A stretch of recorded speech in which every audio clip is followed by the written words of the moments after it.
YCP అధికారంలోకి వచ్చినప్పుడు తెలుగుదేశానికి మండలిలో బలం ఉండేది. ఆ బలంతో అనేక బిల్లుల్ని ఆపింది. ప్రతి బిల్లుని సెలెక్ట్ కమిటీకి పంపిస్తా ఉండేది. చివరికి బడ్జెట్ తప్ప మిగతా అవన్నీ సెలెక్ట్ కమిటీకే పోయాయి. దాని మీద విరక్తితోనే అసలు మండలినే రద్దు చేయాలనుకున్నాడు జగన్మోహన్ రెడ్డి. కేంద్రాన్ని తీర్మానం చేసి కూడా పంపించాడు. అయితే కేంద్రం దాని మీద ఏ చర్యలు తీసుకోలేదు. ఈ లోపుగా వంతాడు వీళ్ళు వెళ్ళిపోయారు 2 ఏళ్ల కల్లా. దాంతో ఆ ప్లేస్‌లో మళ్ళీ తన వాళ్ళని ఎమ్మెల్సీలుగా పెట్టుకొచ్చాడు. ఆ తర్వాత ఇంకో 2 ఏళ్లకి ఇంకొంతమంది వెళ్ళిపోయారు. అయితే జగన్ ప్రభుత్వం దిగిపోగానే మాత్రం అదే మండలి ఇప్పుడు జగన్‌ని ఆదుకుంటోంది. వైసీపీకి కాస్త పేరు తెస్తోంది. మండలి అసెంబ్లీకి వీళ్ళు వెళ్ళట్లేదు కాబట్టి.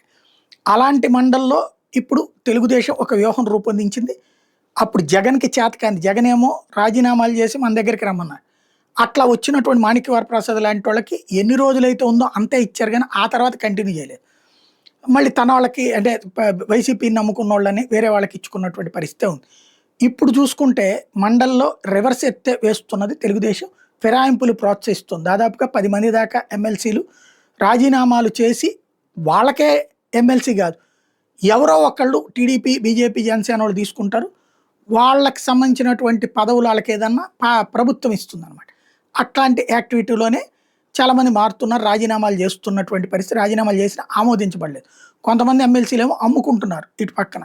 నెలకి ఎన్ని నెలల ఖాళీ ఉందో నెలకు 10 లక్షల రూపాయలు చొప్పున కొత్తగా ఎవరు ఎమ్మెల్సీ కావాలనుకుంటున్నారో వాళ్ళు డబ్బులు కట్టేసి పార్టీలో వాళ్ళు టికెట్ కన్ఫర్మ్ చేసుకుని ప్లస్ ఇక్కడ ఇది చేసేటట్టు వీళ్ళకి డబ్బులు ఇచ్చేటట్టు ఇట్లాంటిది అమ్ముకున్నోళ్ళు ఉన్నారు. అదే సందర్భంలో వదులుకోవడం ద్వారా తెలుగుదేశం అధినేతకి సన్నిహితులై భవిష్యత్తులో ఎమ్మెల్యే సీట్ తీసుకోవాలని కోరుకుంటున్నటువంటి వాళ్ళు ఉన్నారు. ఇట్లాగ ఒక 10 మంది దాకా అనుకుంటే వాళ్ళకి మండలి చైర్మన్ ఇప్పుడు జగన్ చెప్పినట్టు వింటున్నారు కాబట్టి రాజీనామా ఆమోదం అన్నటువంటిది ఇంతవరకు జరగలేదు.